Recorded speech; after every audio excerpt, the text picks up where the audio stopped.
வணக்கம், நான் ராஜரத்னம் சிவகுமார். இன்றைக்கி லேர்ன் டு ஏர்னில் என்ன பார்க்க போகிறோன்னா, அதாவது உங்களுக்கு பண நெருக்கடியிலிருந்து வெளிவருவதற்கான முதல் படி எதுவாக இருக்கும்? பண நெருக்கடியில் இருந்து, அதாவது ஃபைனான்சியல் ஃப்ரீடம் அடைவதற்கான முதல் படி எதுவாக இருக்கும்? அது தெரிஞ்சுக்கிட்டீங்க அப்படின்னா நீங்கள் ஈஸியாக உங்களோட முதலீட்டை தொடங்கலாம்.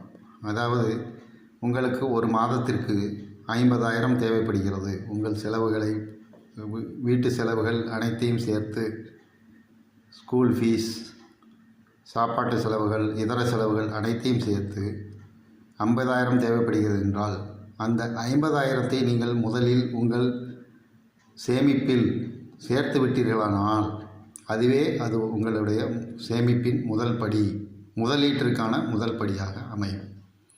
அதே இதை நீங்கள் 6 மாதத்திற்கான செலவை சேர்த்தீர்களானால், அதாவது 3 லட்சம் ரூபாய் சேர்த்து விட்டீர்களானால், 50,000 பெருக்கல் 6 மாதம் 3 லட்சம் ரூபாய் சேர்த்து விட்டீர்களானால் அதுவே உங்கள் முதலீட்டுக்கான தொடக்கமாகும்.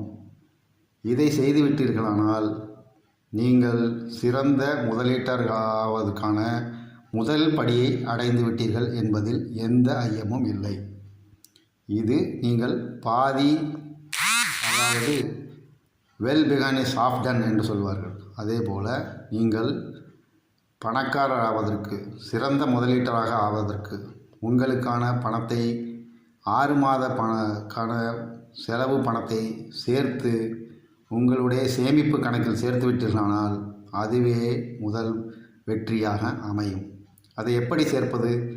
அதை நீங்கள் ரெக்கரிங் டெபாசிட் என்று சொல்வார்கள். அதாவது வட்டி சதவீதம் குறைவாக இருக்கும், ஆனால் அதில் நீங்கள் முதலீடு செய்து மாதத்திற்கு எவ்வளவு சேர்க்க முடியுமோ, 3,000மோ 5,000மோ சேர்த்தீர்களானால், அது 50,000 சேர்த்து விட்டீர்களானால் அடுத்த படிக்கு நீங்கள் 6 மாதத்துக்கான செலவை இன்னும் உங்கள் சேமிப்பை அதிகமாக்கி சேமிப்பு கணக்கில் 3 லட்சம் ரூபாய் சேர்த்து விட்டீர்களானால் நீங்கள் சிறந்த முதலீட்டிற்கான முதல் படியை எடுத்து வைத்து விட்டீர்கள்.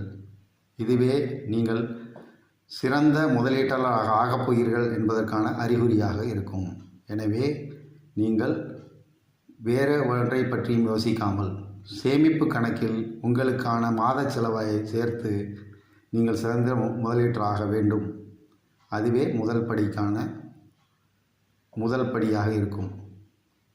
சிறந்த சேமிப்பாளராகி முதலீட்டாளராக வாழ்த்துக்கள். நன்றி, வணக்கம்.